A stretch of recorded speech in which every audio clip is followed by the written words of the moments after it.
A gente volta a falar sobre a sabatina desta manhã aqui no Jornal da Manhã com o candidato ao governo do estado de São Paulo, Tarcísio Gomes de Freitas. Roberto Mota, Tarcísio cresceu e apareceu com Bolsonaro, né? O quanto o possível governo estadual dele deve estar ligado ao presidente? Isso dependeria de se Bolsonaro vai se reeleger? A ligação entre Tarcísio e Bolsonaro é muito grande, é inegável.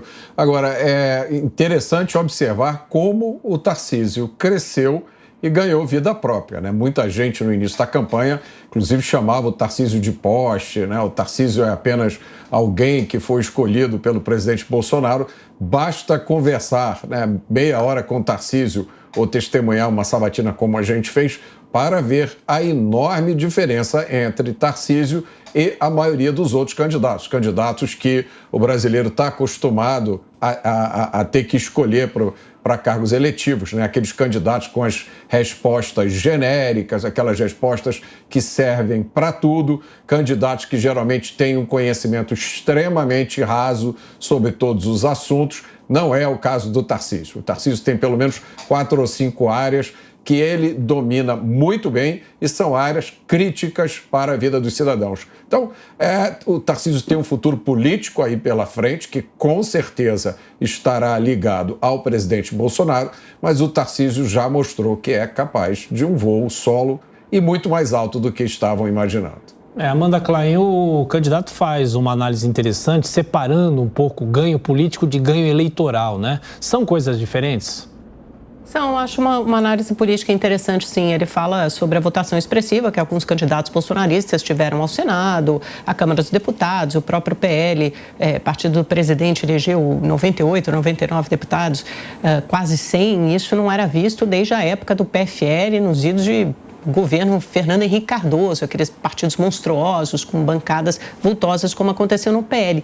De qualquer forma, isso não se traduz imediatamente em ganhos eleitorais, porque você pode ter no papel ou na promessa o empenho de vários prefeitos. Isso precisa se traduzir no dia a dia. O candidato Tarcísio fez muita menção ao trabalho dos prefeitos em São Paulo. Se só isso fosse suficiente, Rodrigo Garcia teria passado ao segundo turno. Afinal de contas, das 645 prefeituras, municípios em São Paulo, ele tinha um apoio de algo na casa dos 550. Por isso, não basta o trabalho desses prefeitos. O eleitor tem vontade própria, ele vota e não necessariamente é um voto casado entre Tarcísio e Bolsonaro. Tarcísio precisa se preparar para vários cenários. Caso ele seja eleito, tem a possibilidade de governar junto com o presidente Bolsonaro, se reeleger, ou então com o ex-presidente Lula. E ele vai ter que ter uma relação republicana também no caso do petista ser eleito. E hoje ele continua liderando todas as pesquisas. Então, a gente vai precisar esperar até o dia 30 de outubro, embora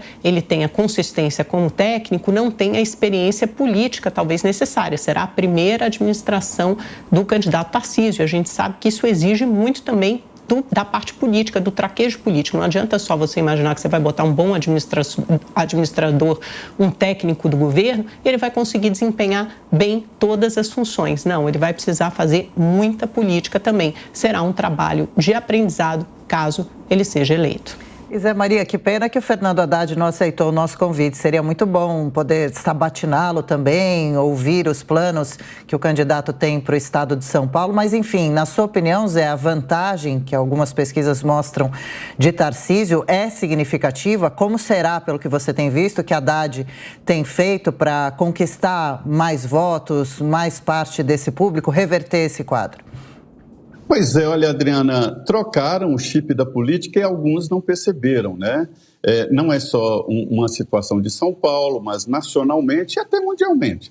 As pessoas estão querendo resultados. Eu diria que é uma política de resultados que antes era dos sindicalistas e agora chegou ao povo comum que quer resultado, quer uma reação do Estado, do município. E esta é a figura desta mudança, desse cavalo de pau na política que foi feito em São Paulo e até nacionalmente. A gente vê essa característica em vários estados. E diante desse novo chip, primeiro, é preciso ter um lado. O eleitor não gosta mais de político tapinha nas costas, como vai seu pai, sem saber nem se o eleitor tem pai, né? É preciso mostrar resultado, confiabilidade e projeto de futuro. E São Paulo é a cara de infraestrutura, que é o lado forte demonstrado por Tarcísio na gestão do Ministério com o mesmo nome federal, né? Então, esta é a realidade, a nova realidade.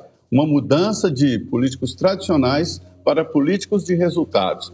E esse resultado, esse projeto de resultado, só é levado ao público através de conversa, de visitas. E o Haddad perde, claro, evidente, o eleitor perde por não ouvir o que ele tem a dizer e perde um grande espaço para depois reclamar, né? Depois, eu não tive espaço. Teve, não soube, e foi aproveitar o espaço concedido a ele. E esta é a história. É um político novo, eu não acho que não seja político, é um político novo e um político que vem de uma origem diferente. E é isso que está em debate nacionalmente e inclusive em São Paulo.